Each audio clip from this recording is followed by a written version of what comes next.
पर ये क्या मजाक है। अब वो कंपनी जो घरों के कोने कोने से कचरा निकालने वाले वैक्यूम क्लीनर बनाती है, वो ऐसी गाड़ी लाई है जो जहाज़ों को पीछे छोड़ देगी।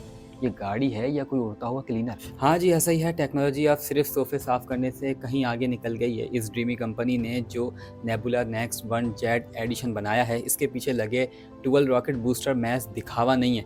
इनमें ऐसी टेक्नोलॉजी इस्तेमाल हुई है जो सिर्फ 150 मिली सेकेंड में रद्द-ए-अमल जाहिर करती है। यानी तुम्हारे सोचने से भी पहले गाड़ी एक्शन में होगी। नहीं, मैं नहीं मानता। Rocket booster? यार मुझे तो डर है कि बंदा रेस देगा तो गाड़ी आगे निकल जाएगी और गर्दन वहीं पीछे सीट पर रह जाएगी। इसकी स्पीड क्या है? रफ्तार का आलम यह है कि ज़मीन पर चलने वाली किसी भी रिवायती गाड़ी को पीछे छोड़ते हुए महज 0.9 सेकंड में 100 किलोमीटर की रफ्तार पकड़ लेती है। इसमें लिथियम के बजाय ऑल सॉलिड स्टेट बैटरी डाली गई है, जो ना सिर्फ ज़्यादा महफूज है बल्कि तवानाई को इतना मौसर इस्तेमाल करती है कि एक बार चार्ज करने पर तुम 550 किलोमीटर तक का लंबा सफ़र सुकून से तय कर सकते हो। हाय हाय, इतना सुकून हैं? 0.9 सेकंड? हमारे यहाँ तो सिग्नल खुलने के बाद पीछे वाला हॉर्न मारने में इससे ज़्यादा वक्त लगाता है। और अगर इतनी स्पीड में सामने से कोई काली बिल्ली आ गई तो क्या होगा?